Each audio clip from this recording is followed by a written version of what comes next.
man. Oh. Oh.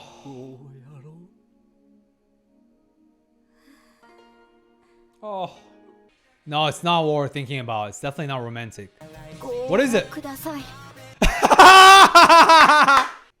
Just circumstantially, he was limited. The fact that she's feeling jealousy towards her father means she cares about him. Because we do not feel jealousy towards people we do not care about. Period. Hello friends, my name is Benoit Kim, a UPenn educated licensed psychotherapist and your favorite yapper. Welcome to my detailed psychological analysis of the Apothecary Diaries, episode 24. 天下没有不散的酒餐 is a famous Chinese saying. Every good thing must come to an end. Tis the season finale. Assassination Zero, Tirtanas, Uixiang, Samsonian, Helixi, Genichimaru, Roxy Mueller, and Maxi are the sponsor tiers highlights of today's video. Appreciate your support. Shout out to the best patron and YouTube member out there. Remember, you all matter. We are worthy. Sit back, and I hope you enjoy. Oh, I'm very, very excited. Oh yeah, quick recap. Freaking episode 23 last week was absolutely brain cells melting, mind-boggling, and just perspective transforming. Like, what the heck? Our international treasure, our favorite cat, Mao Mao, is from a lineage of one of the most powerful and influential families in the dynasty. What the heck? Romance between Mao Mao and our Prince Charming, Jinxi, is indeed possible. Absolutely bonkers, man. And again, shout out to our favorite, biggest plot twist, the biggest glow up, going from MF toe licking Lacan to actually a great man, great father, Lacan. Wow, dude. Absolutely bonkers. Yes. Oh, Mama was so cute when she was young. Oh. Oh, Mama.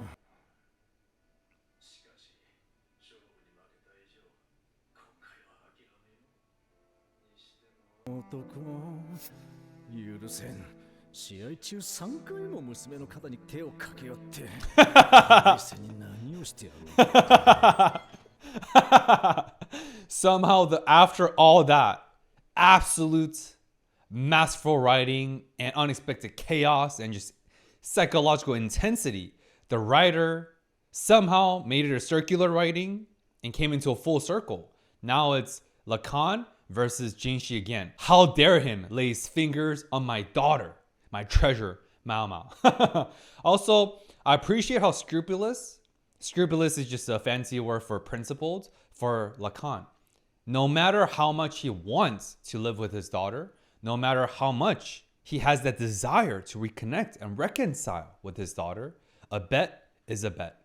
That's another similarity and callback to Mao Mao. Mao Mao's ability to self-constraint, regulating what she wants versus what she needs, based on the circumstances, situations, other factors, and so on. Mao Mao also has this incredibly impressive ability to regulate herself, her emotions. And of course, she gets carried away sometimes with that manic, evil laugh a few episodes ago, right? When she realized she found her intellectual match, Sui Ren, or Sui Rei, I think. Anyway, I see that similar characteristics in Lacan as well, just from when he said, doesn't matter how much he wants it. A bet is a bet. I'll have to wait for it next time. But then now she's shifting her he is shifting his frustration towards Jinxi. Like father, like daughter. Wow. Pimp grandma.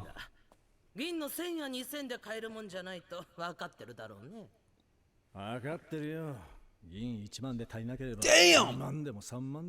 If 10,000 silver isn't enough, 20,000, 30,000, whatever.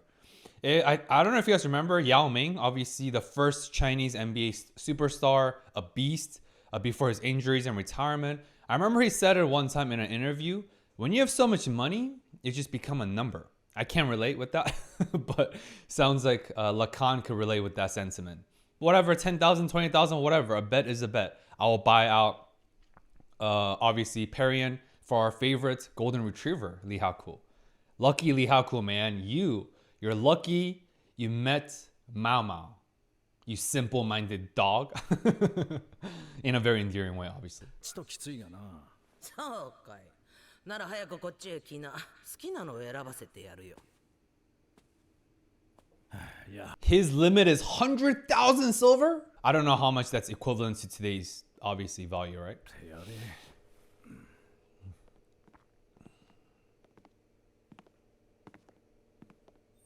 の。 Whoa. Also, where's all these flowers falling from? Is someone are there like lower level courtesans or like maids upstairs where we can't see outside of the frame, like just dropping like flower girls or flower boys at a wedding? Like where are these flowers coming from? Anyway, obviously very, very scenic, picturesque, right? This is very Instagram worthy. Too bad they didn't have social media back then. Oh, dude. Oh, Mei Mei's in the front. And I think Mei Mei is excited and hoping to get bought out. That's why Mei Mei is lined up in the front based on like, I think, a couple of rows. But obviously, Mao Mao was doing that, I think, for Parian, right? I guess we shall see. Love this Chinese music. おや。その分たんまりもらうかね。困ったもんだ。どんなに着飾った儀仗もご意志にしか見えない。それならば、よくしてくれたメイメイに報いてもいいのかもしれない。They all look like stones to me. That's wild. Oh, we see that camera zooming into Mei Mei's fingers, and we saw her fingers kind of like gripping herself. That means she's super anxious. She's nervous with anticipation of potentially being bought out by the man she adores. Because obviously Mei Mei's known Lacan and she has been accustomed to him since her older sister, right? Feng Mian, Mao Mao's mother. ラカン様 Oh, 私とて義女のプライドは持ち合わせてます。もしお望みでしたら何のためらいもございません。ですが however, yeah, but is Mao Mao here? 選ぶならちゃんと選んでくださいね。 Oh, freaking goosebumps. What the fuck? That's the annex. Oh my gosh. I think, oh, dude, people here are so great. Mei Mei, you have the heart of gold. Man, despite her anticipations, her earnest desire, her dire wants to be bought out by Lacan, entering a life of a lavish lifestyle, right? Upgrading, leveling up, being bought out, no longer working as one of the princesses. She is willing to forfeit what she wants to do the right thing, which is for Lacan to buy out the true woman, the true courtesan, the only one he ever cared about, Mao Mao's mother. That's why she opened the annex. That's why she was gripping her hands. And that gesture encompasses so many mixed and complex emotions. I can't even imagine her internal landscape, her mindset, her monologue. What she had to battle through internally with herself to let go of what she wants. And this is, again, yet another parallel process with Lacan's monologue in the beginning. A bet is a bet. We're seeing two characters who are demonstrating great characters, great humanity. Despite their circumstances, again, despite their desires, they're able to let go to do the right thing. Isn't that what dignity is? Doing the right thing even when no one's watching? Of course, it's not easy to be said. And I'm not the moral police, right? I'm just a dude yapping on camera. But I just really wanted to kind of spotlight that. It's especially as a courtesan, man, how many of us can say no to a treasure? Millions of dollars within reach. That's what Mei Mei just did. That's what she said no to, metaphorically. Man. めいめい勝手に開けるんじゃないよ Oh, 何やってんだい he knew. Oh. Oh. Oh. 枯れても美しい花を Another goosebumps. What the heck? All my interpretation was off at the end of episode 23, obviously without further information being revealed. But now, again, the grand finale. That withered blue rose was not necessarily symbolizing the bond of father and daughter and everything I just yapped about at the end of last week's episode, but rather, a rose is still a rose. A withered rose still retains its beauty. It was referring to Mao Mao's mother. And the courtesan Mao Mao wanted to be bought out is her mom. Sorry, Li Haku. I guess you have to fight for your own happiness. And I guess that's also been foreshadowed during his interrogation, his interview with Lacan, or with Jinshi, when Jinshi offered 20,000 silver, but he said no. Because what kind of a man would I be if I rely on another person to buy out my future wife? So I guess that seed already has been planted, that it wasn't going to be about Li Haku's courtesan, Parian. Not that obviously he owns her property, right? She's obviously her independent self. But rather, at the end of the day, this was all about Mao Mao and Lacan. And of course, the mother. Oh man. The writing of this show, honestly, is one of the best I've ever seen. It's... wow, anyway. あったとしたらまさか Oh, again, although Mao Mao's mom is suffering from irreversible terminal stage of syphilis, it looks like, some of her core memory is still embedded. Because even with Alzheimer's disease, dementia, your brain, because it's the synapses of your brain that gets eroded, the erosion process starts slowly and gradually. And so far, one of the few things that Feng Mian is able to recall and remembers is a song, the lullaby she sang and she sings about, and 2, the game of Go. The 2 memory components, the 2 things that Feng Mian treasures the closest to her heart. 1, her daughter, Mao Mao, because that's what lullaby represents, her daughter. And 2, Go, which is the man that she loves, the love of her life, the only person that she willingly and consensually had sex with without upcharging him. And even through him, she was able to devalue herself. But of course, all that thing happened about, Lacan being sent away to study abroad for 3 years and all those unexpected situations happened. But man, I could tell this is going to be an emotional episode. Yeah, I'm getting my tissue box ready. Man, I'm sure the Onion Ninjas will strike again. It's been a while. And I think there's also double layers about the lullaby. Where is she? She cries. I think she's referring to Mao Mao, but also herself. She's crying. Why is she crying? Because the man that she loves, the love of her life, Lacan, the prince, never came to rescue her from this life of misery, hell, and Erko, he's gone missing.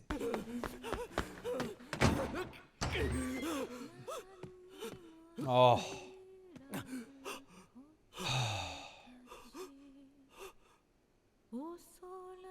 Has also, I guess, this scene and Lacan's the level of earnest, how earnest he is, his desperation, him panting, him running, his facial expression, all of that suggests he has not seen and laid his eyes upon Feng Mian since the raining scene when he was outside after receiving that, I think, severed finger and that letter, where the beast Pimp Grandma was just beating him to pulp with the umbrella or parasol, right? Sounds like he hasn't seen her in many years. Wow. Full moon? Of course it's full moon. Man, I can't even imagine what is going on in his mind.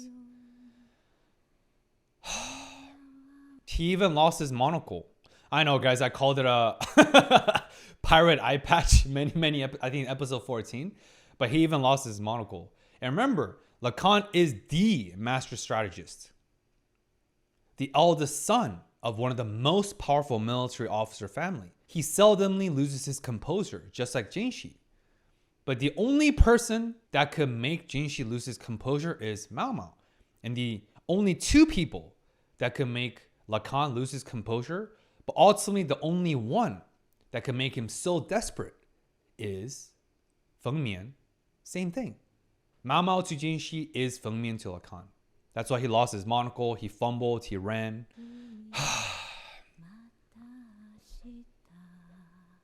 何やってんだい。ここは病人部屋だよ。早く出ておいき。さっさと向こうで技師を選ぶんだよ。そうだな。選ばないとな。聞いてんのかい。 So although Pim Grandma was obviously physically touching Lacan, he wasn't really listening. In that moment, in his world, there is no Mei Mei, there is no Pim Grandma. Only person that he sees in his entire world, everything else dissipated and melted away, is Feng Mian. That's why Pim Grandma is right. He was not listening because he was disconnected from his reality by only focusing on the only one that truly matters, the love of his life. This is the power of love. Nothing is more meaningful in this world, and I mean it. Nothing is more meaningful. Nothing has more substance than love. To love someone and to be loved is the holy grail. It is the epitome, the pinnacle of happiness. Everything else will fade away. Everything else will fade away. You don't believe me? Why do you think so many guys, generally speaking, struggle and suffer from midlife crisis? Because prestige, accolades, career, all those are of course meaningful and they matter based on your personalities, your vision, your goals, your pursuit. Of course it matters. But the true pursuit of happiness is love. Isn't that what humanity and humans is about? To love someone and to be loved. To know that we are not alone. To know that we don't have to walk this path of life alone. I'm getting emotional, man. Oh. バカ言ってんじゃないよ。誰でもいいと言ったのはババアの方だろう。 True. 金はいくらでも出す。 A bet is a bet. A word is a word. And I think, I'm sure for Feng Mian, he's willing to pay 100,000 silvers and more. Priceless. You cannot put price on love. 10万でも20万でも Yep. 払ってやる。何言ってんだい。Oh, Mei Mei knows he loves her. Oh.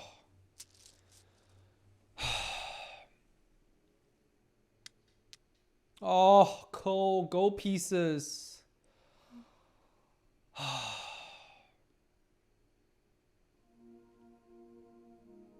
Oh, man. Oh, even I think this is the perspective of Lacan. All the syphilis, all the marks, there's none. She is as pure. I don't want to call her pristine because she's not an object. She's a human. She's as pure and as perfect in Lacan's eyes as it were the first time she saw her face for the first time. The first human's face that she saw, that he saw. That's why we're seeing no syphilises right now. Because this is through Lacan's perspective. Untainted. Nothing can rob and taint Feng Mian's beauty away from Lacan. Because remember what I said about Lacan in episode 23. Because of his seemingly neurodivergent traits, based on the portrayal of gold pieces and chess pieces, he does not see literally outside appearances. Physicalities are meaningless and obsolete to him. He sees people for who they are. And Feng Mian's the only person or the first person he saw for her inner beauty. That's why her, again, lack of syphilises is a reflection of her inner beauty and a reflection of Lacan's impression and perspective of her and perception of her. Oh, man. Oh. Oh. おうやろう。 Oh. Oh. Oh, man, I just need a moment. Man. The first time, Mao Mao's mother smiled. And the first time Lacan crying since that rainy scene outside. Enough said, I don't want to add too much. It's just the relief, the gratification, the unbelievable happiness. Man.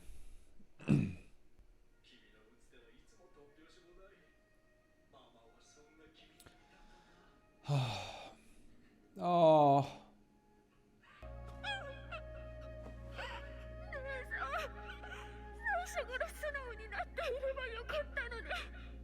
Oh.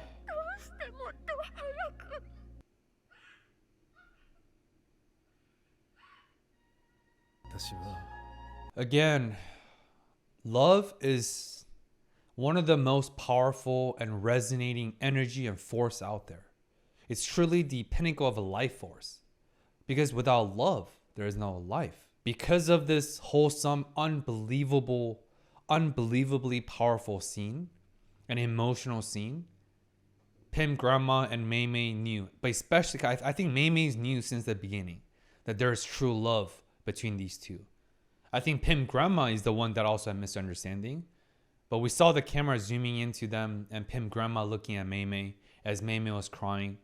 In that moment, I'm sure even Pim, Grandma's resentment, anger, rage, I'd argue, bitterness, all dissipated. Yet again, melted away. Because you cannot fake true, genuine, unconditional love. And that's what they're demonstrating. That's what Lacan is demonstrating. Unconditional love. Despite syphilis, terminal stage illness, erosion of her outer beauty, all he cares about, only thing he cared about since the beginning, was never lust, was never possession. Again, because of his neurodivergent traits, seemingly so, and his personality, his circumstances, and the gray man that he is for who she is. A picture is worth 1,000 words is another famous Chinese saying. This is what this picture encompasses. That's what everyone in this room, but especially Pim Grandma, understood. She knew. She got it. Lacan's love for her has always been real. And he has not changed it. He has not changed despite however 10, 15 years have gone by. He's repeating his request again. Oh man. Oh, balsam flower. The title of episode 23. Oh man. I think I could just end this episode here, which I won't. But I mean, how is the rest of the episode going to top this? Episode 24. Jinxi and Mao Mao. In Chinese, 第24话. Jingshi and Mao Mao. It's literally direct translation. So I guess we're starting the beginning of the episode with this wholesomely emotional scene of this final reunification, final reconciliation between Lacan and the mom. And now we're seeing their, I guess, the second generation, since they're like the older generation, and the true protagonist, Jinxi and Mao Mao. You guys see a lot of parallel processes happening since the get-go. あの男を6召喚まで送り届けるのに同行してくれたのは馬仙だった。疲れたな。Again, Basin again. Doing all the dirty work, and Basin, the escort. Obviously non-sexually, but like literal escort. And I wonder, and I'm sure Basin has become more, I don't know, fond of Mao Mao, but maybe more respectful. Because again, if you spend enough time with Mao Mao, her competency and just who she is, it shines. Just like a diamond will shine no matter how deep it's buried within mountains of coals, and right? A diamond will shine no matter where it's at. And Mao Mao is a diamond. There's no mistake in there. Man. あれはローラン妃。園遊会の後こちらに残っていたのか。The wicked father-daughter combo. Or duo. I don't know why I say combo meal. Yeah, right? Again, I think Luo Lan's father is one of the few individuals in the entire dynasty in the palace where the emperor feels reserved about and even hesitates because of checks and balances. And it does sound like the emperor does not have absolute power just based on this dynamic. And it makes sense. Just like even in the United States, one of the most powerful countries, a superpower, has checks and balances, although of course it has its corruption. And yeah, even in Chinese dynasty era, there's of course checks and balances. And that's what I meant. Just based on that dynamic alone, the emperor is a Mingjing, a good emperor, versus a Huanjing, a bad emperor, like I talked about a couple of episodes back regarding that garden party scene.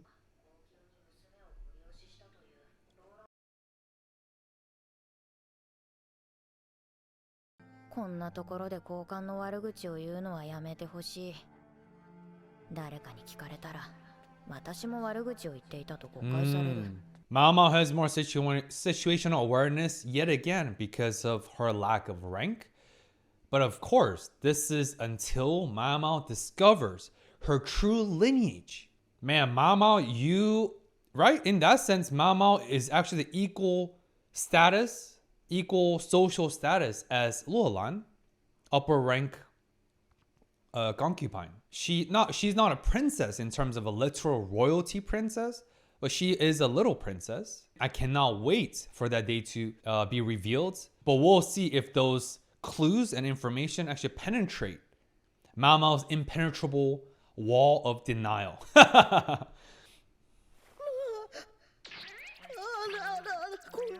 Oh. シャオマオ、たくさん食べなさいね。Wow. まだまだ持ってきてあげるから。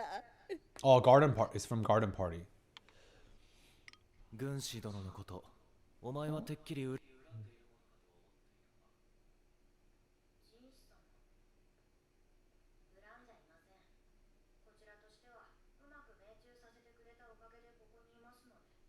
他に言い方はないのか。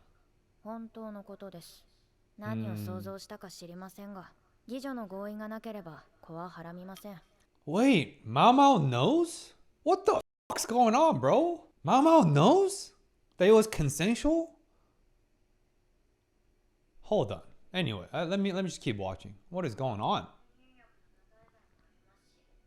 流すこともできます。 Oh, wait, they had Plan B pills and preventive measures back then? Wow. Wow. 記を読めば子ができやすい日時などある程度予測がつきます。義女ならば文を出して訪問の日を変えてもらうこともできます。狙いが外れた時は我を忘れたことだろう。Of course, I'm taking that monologue with a grain of salt. Of course, this is called Apothecary Diaries, biased narratives and stories by Mao. Just like all of us, all the stories we tell ourselves are often biased. That's a fact, one. But two, obviously, we don't know what we do not know, period. So I'm sure Mao is not omnipotent. She's not a god, right? So she also deals with limited information, asymmetry of information. That's why I'm taking her narrative as a grain of salt. But what she said is also valid, right? But I guess we shall see. Actually, let me go back. Let me retract part of what I just said. I actually disagree with Mao that she was losing her mind because her air quotes manipulation and plan didn't work out. Maybe there's some validity to that because it's not mutually exclusive. Because when you're in such a desperate position socially as a courtesan, like her mom and all the other courtesans out there, you gotta do what you gotta do to survive, period. But I think the deeper level is I think the reason why the episode started with that just absolutely emotional and beautiful reunion between Lacan and Feng Mian is with her smile, that purity of a smile when she saw him before playing Go. I think that smile, remember, with the terminal stage of syphilis, she has lost many parts of herself, quite literally, but also neurologically. Yet, with her muscle memory, with her instincts, she smiled when she saw Lacan. What does that say? I think she genuinely loved and cared for Lacan. Maybe there is some strategy involved, sure. What can we say about their absolute dire circumstances, right? You cannot blame someone for doing whatever they gotta do, unless, of course, they kill someone, unless they commit irreversible, horrific acts. Of course, there are exceptions. But generally speaking, it is not in our position to blame other people when their survival, when their livelihood, when their lives are at stake. Full stop. But with the beginning of this episode, I think the reason why the writer wrote it as such is to show us that smile, and then we cut to the middle of this episode with Mao Mao's conjecture and her narrative that, hey, her narrative and her monologue sounds logical, seemingly plausible, but it's not quite true. Just like a lot of the stories she tells herself. So I think this, almost that monologue, I'd argue, is a microcosm of the entire series. Apothecary's Diaries. Diaries. The stories we write based on our recall of the events that happened. つけることすら厭わないほどに。それでは飽き足らず。 Oh, dude, my neurons are freaking firing nonstop. She was willing to hurt herself. The severed finger. That wasn't Mao Mao's finger. And remember that dagger scene, that trauma scene that she woke up to many episodes ago? It wasn't that Feng Mian tried to kill Mao Mao. It was her, I think, Feng Mian mustering courage to, I think, sever her own finger by self-mutilating. I think that's the scene that we saw. Now it's all making sense. Because obviously with that lullaby, everything I talked about and yapped about in the beginning, Feng Mian obviously cares for Mao Mao to a certain degree. 赤子の小指まで添えて文を送った。 Oh shit. Okay. I take what I said also partially back as well. Okay, she severed Mao Mao's finger and also her own finger. That's, yeah, grotesque. Okay, I mean. あの男に執務室以外で話しかけられたことはないですよね。人の顔がわからないんです。わからない。どういうことだ? How does Mao Mao know all this information? And it's interesting, Mao Mao is referring to Lacan as that man, her biological father, and she refers to her biological mother as that woman.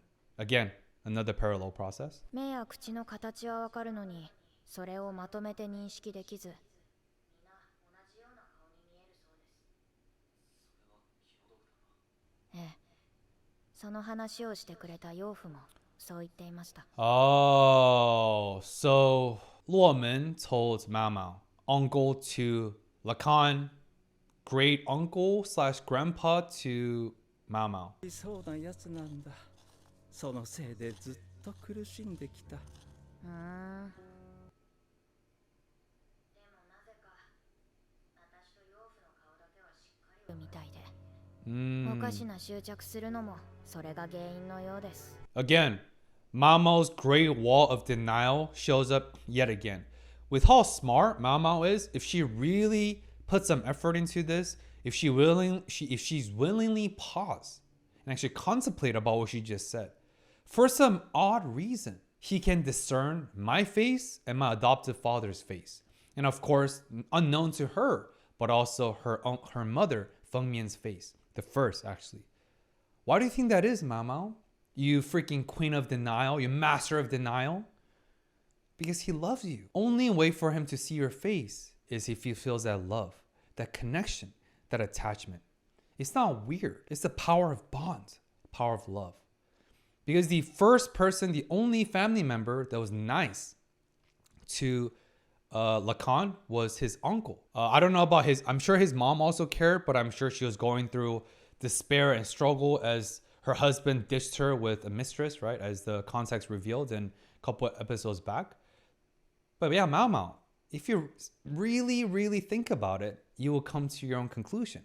Yet, her wall of denial. Again, like I said, smarter you are, your ability to self-rationalize and override objectivity is also, more pronounced.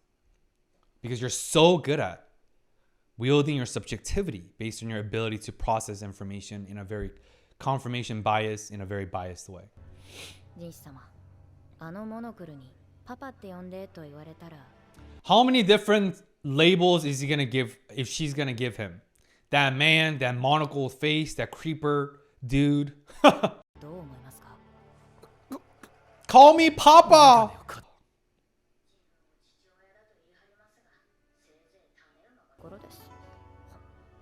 he's a stud horse. I'm guessing she's referenced like a sperm bank donor.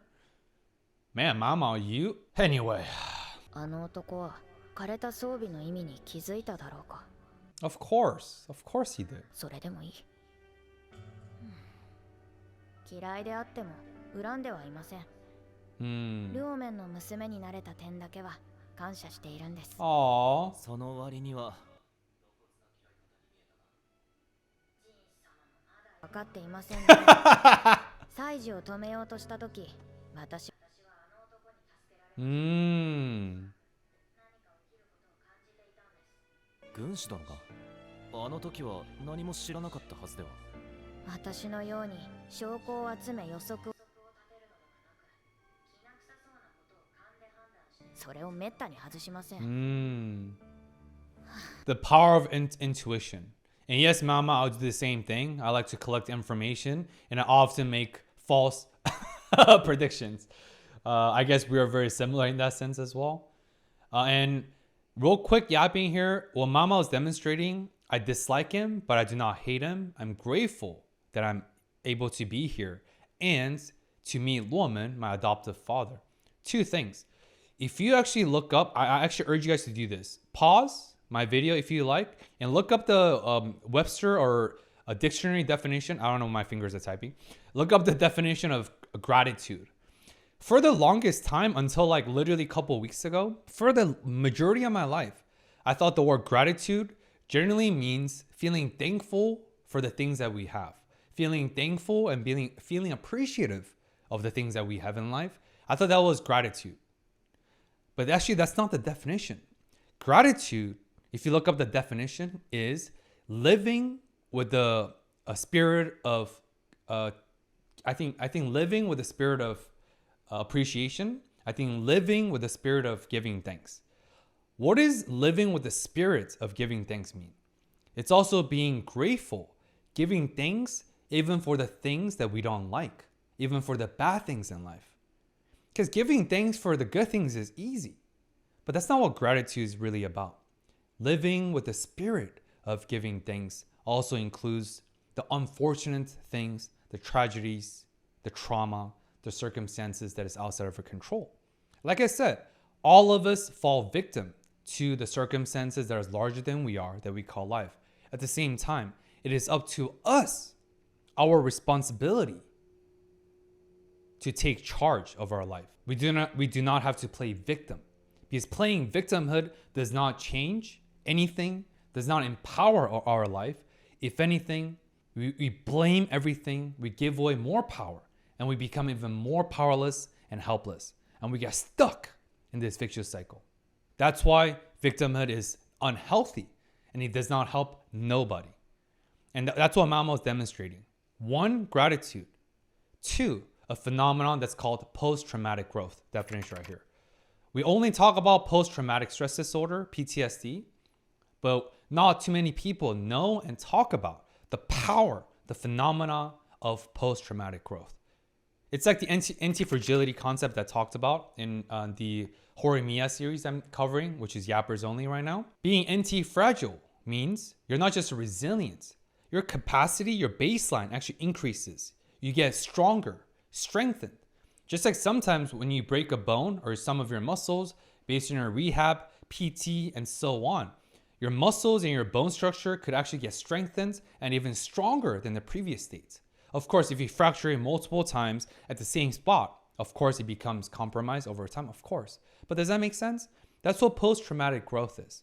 Despite and in spite of trauma, what we go through, the tragedies, the misfortune, when we take ownership of our life, we seek help, we put in the work, we do the trauma work, we confront our trauma head on, with safety, with professional guidance, with support, of course. When we come out on the other side, we experience post-traumatic growth. This profound transformation, this profound growth. That's what Mama was demonstrating. I'm a testimony to that. I've experienced numerous post-traumatic growth in my life. I've shared in my some series that I'm a former policymaker. I'm a US Army veteran. I served 6 years in the military. I worked as a policymaker in the city of Philadelphia on a municipal level for also several years before pivoting. I pivoted because I experienced my first major depression, loss of interest. I stopped working out for the first time in many, many years. It was hard for me to get out of bed. I started neglecting my hygiene. I stopped showering. I lost this glow, this enthusiasm about life. I didn't want to do anything. The food that I love, because food is life, lost their taste and flavors. I experienced my first major depression in 2016 because I almost got deployed to North Korea. Do you guys remember the conflict between Donald Trump and Kim Jong-un in 2016, 2017? They were having a dick measuring contest. Excuse my French. They're like, I have a nuclear button. It was extremely, extremely tense time at the time. Massive conflict, escalating tension. And my unit was one of the 13 units that were prepared and get deployed to the North and South Korean border. It was potential life and death.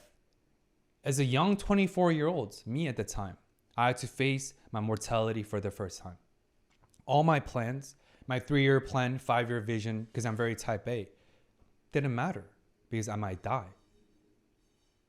Facing Chinese military and North Korean forces. It was absolutely terrifying. And until then, I didn't believe in mental health. And I know that's crazy to hear. I didn't believe in mental health. I didn't believe in depression because I was raised by a single mother. As that typical Asian mindset, achievement mindset, perseverance. And I learned through that experience, through that near deployment, through my first major depression, that, perseverance works until it does not. We can persevere until we can no longer. And that's when I had to finally accept and reconcile that, wow, mental health is real. Emotions are real. Trauma is real. And that empowered me and catalyzed me. That was a catalyst that transformed my outlook in life, changed my career trajectory, and I pivoted from working on the macro, this utilitarian, I want to maximize quantifiable impact by being a policymaker, to a clinician, to a psychotherapist. That's why this is my calling. That's why I do this YouTube reaction series. I'm not chasing virality. I know if I yap less, keep it more succinct, keep my videos shorter, keep it more facial expressions, more animated. Oh my gosh, if I cuss more, if I chase more content that has more viral content, I don't want to do that because I'm not trying to be a full-time YouTube influencer. This is simply an extension of my education effort in a more entertaining way because of my calling, my North Star, to be a psychotherapist. Psychotherapist is who I am, and I am much more than psychotherapist. But psychotherapist is a part of who I am. It's my true calling because of my catalyst, because of my own major depression, my own mental health journey. That's what Mama was demonstrating, post-traumatic growth. I am grateful that Luomen was able to be my adoptive father because of Lacan. It's so, so profound. And you have to put in the work. Post-traumatic growth does not happen magically. It's not a free meal. It's not a free lunch. You have to unlock it. And all of us, and I mean all of us, have the potential to tap into post-traumatic growth. Anyway, sorry for yapping and I don't really talk about myself too much because there's so much content and yapping already, but I really feel called to share that part of my backgrounds and why mental health means everything to me, why the realm of clinical psychology, psychotherapy means everything to me. I really love what I do. I know this is my calling. I'm born to do this. And I'm very grateful for everyone, of course. 面倒くさがりで自分では動かないんです。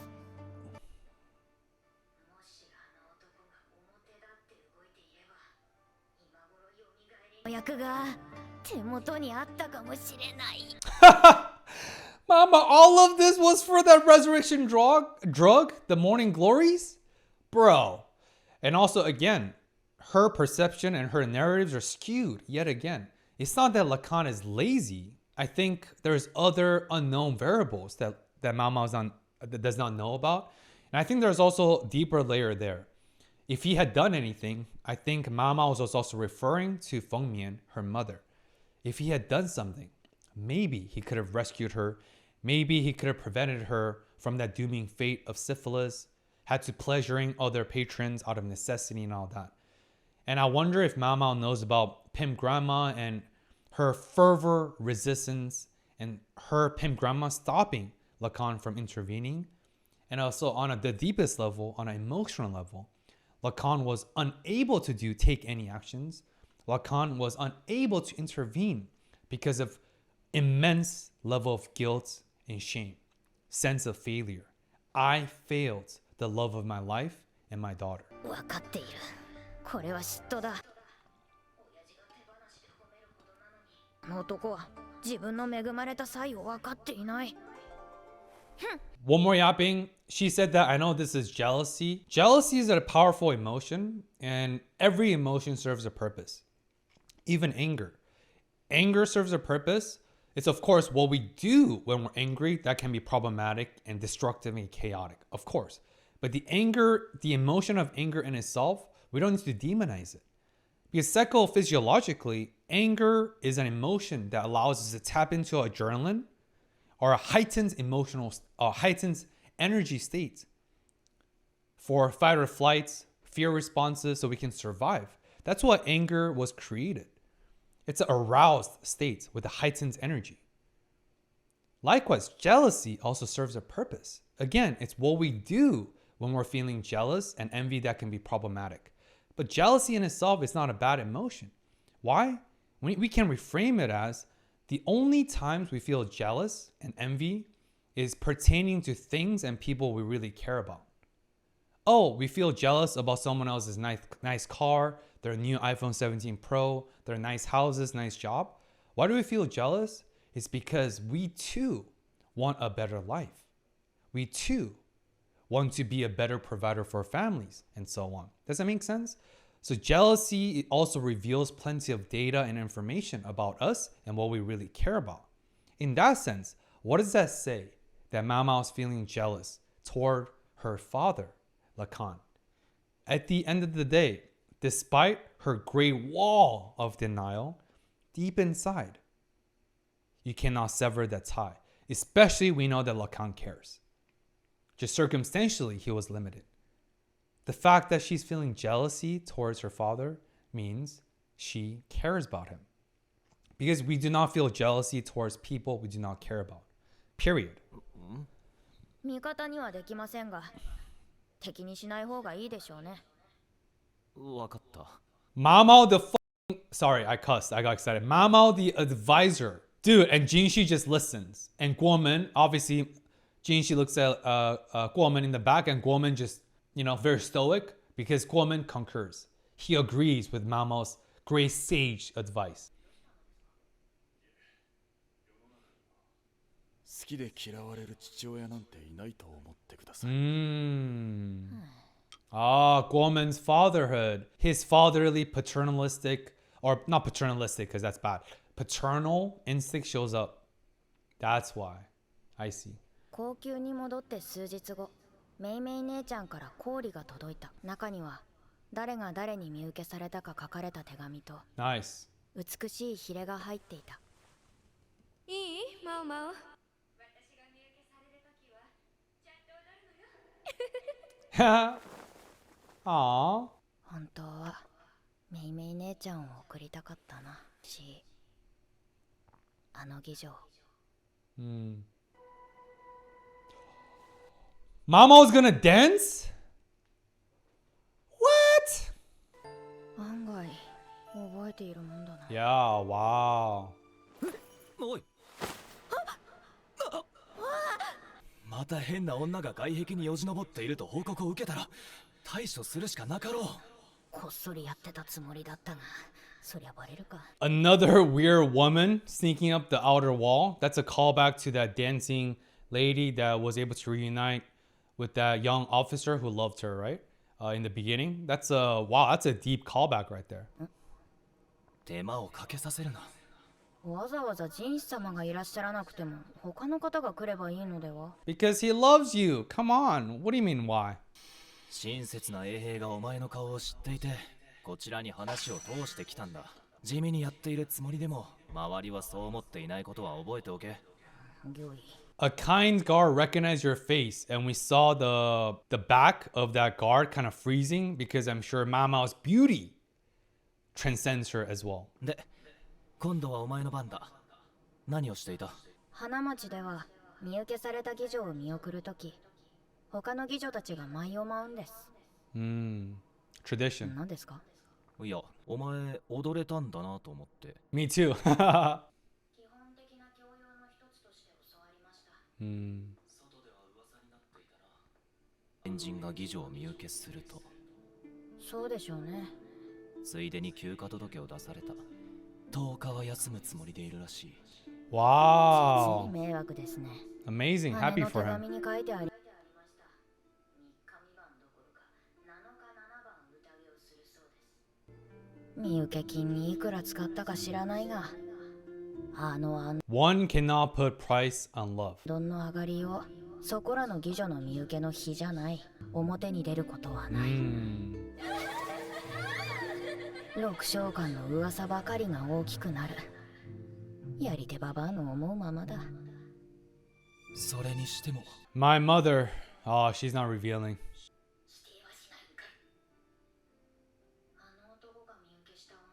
そんなに長く持つまい。 Yeah, 軌道に terminal いた時 stage. 私を産んだ女の話を聞いたことはなかった。きっとやり手ババアが口止めしていたのだろう。しかしそんな話はちょっとしたことから漏れていくものだ。六章間が潰れかけた原因は自分にあること。鼻がかけたこと。 That I was the reason that the Virgil house almost run out of business once. Yet, despite this, Pim grandma continued to raise Mama and treat her with respect and love.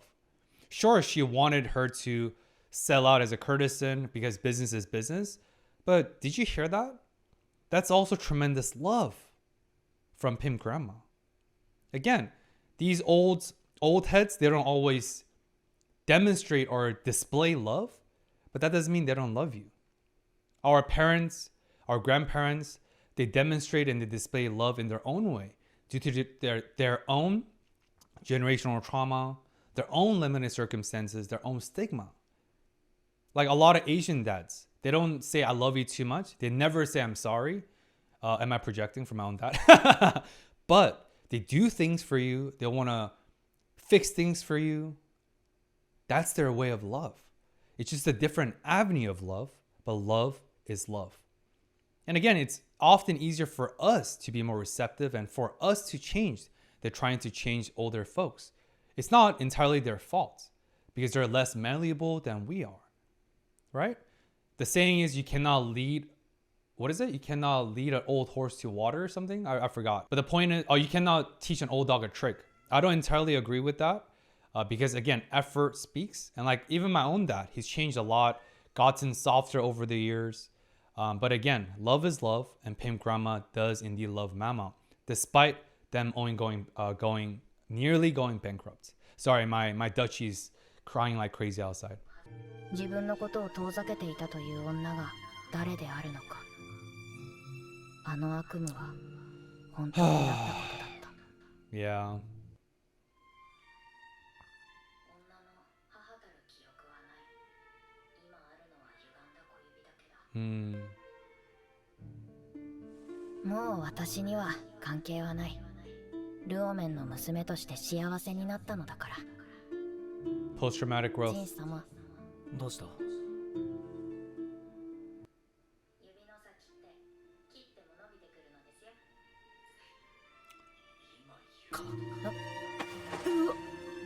Dry sense of humor is also a very effective coping skill. That's why I have a very dry sense of humor. I don't always share that on camera because it's not always appropriate. My wife have very dry sense of humor because we deal with life and death. I deal with suicide with my clients. My wife deals with patient care, patients dying. And that's why a lot of first responders, many of us, although I'm not a first responder, but working in healthcare profession, many of us have very dry sense of humor, even morbid sense of humor, because that's the way for us to cope with morbidity, just how brutal life can be, And that's why Mama has a dry sense of humor. Because that's her way of coping. Because she went through a lot, you know? It makes sense.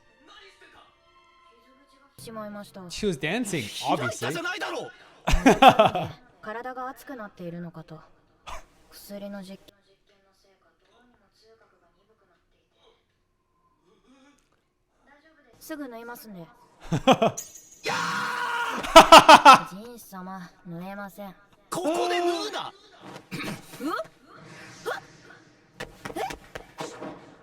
Whoa. Whoa. Dang, Jinshi the athlete. I mean, I knew that just based on his combat skills and Greek god, a physique of a Greek god. ジンス、Oh, again. 下ろしてください。 A romantic death. 傷口が広 So がる。 romantic. 誰かに見られたらどうするんですか。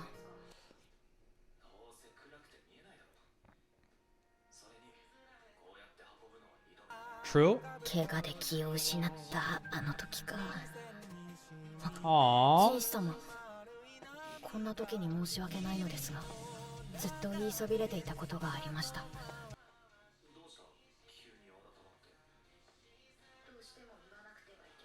It's something troll.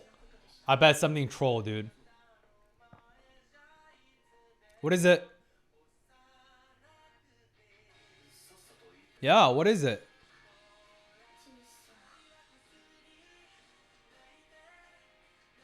No, it's not what we're thinking about. It's definitely not romantic. What is it? Ah!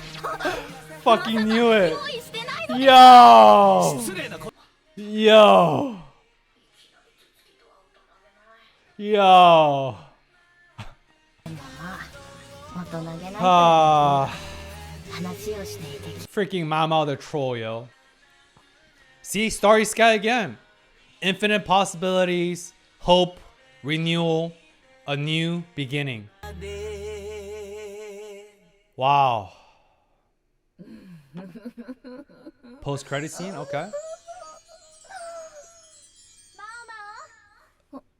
Her treasure. はーい。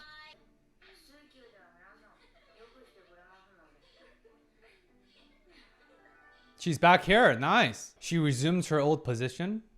何かご用でしょうか。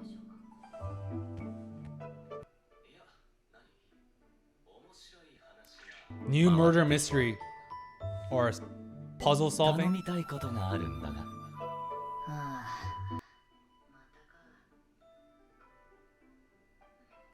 But she's intrigued, of course. すればよろしいのでしょうか。 Oh, cliffhanger! マオマオの物語は始まったばかり。 Wow. 次はどんな事件に巻き込まれるのか。 Yeah, what kind of incident, huh? Apothecary Diaries. Wow, wow, wow, wow, wow. Enough yapping. Absolute banger of a show. Holy moly, guacamole. I will definitely watch season 2 by myself if the Patreon folks and YouTube members do not vote for it for the next series. And of course, we'll be airing my reaction to Freerun Beyond Journey's End season 2. Another of my all-time favorite. There's a lot of great shows and series scheduled. But of course, if you want participation and influence our next series by voting power, join our Patreon family and YouTube members for early access, exclusive content, and ability to vote for the next series, right? I go with the vote always. Anyway, enough yapping today. I apologize for the Wi-Fi connections. I was a little bit flustered towards the end because this is a second recording because my internet got disconnected. I pray to God that I did not lose any footage because I don't know if I can react to that with everything I said. Anyway, please smash that thumbs up. I pour my heart out. I absolutely give it my best. And like I said, this is an extension of my calling. I'm not here to chase virality, chase views. I just want to do the best I can in each episode. Hopefully, you're taking away value and entertainment from my videos. And please smash that subscribe button. Support me so I can keep doing this. And to make sure you don't miss out on my next series. And as always, please remember, we are all worthy, we matter. And love is the pinnacle of meaning in our lives. Thanks for tuning in. You guys mean greatly to me. I really mean it. And as always, till next week. Peace.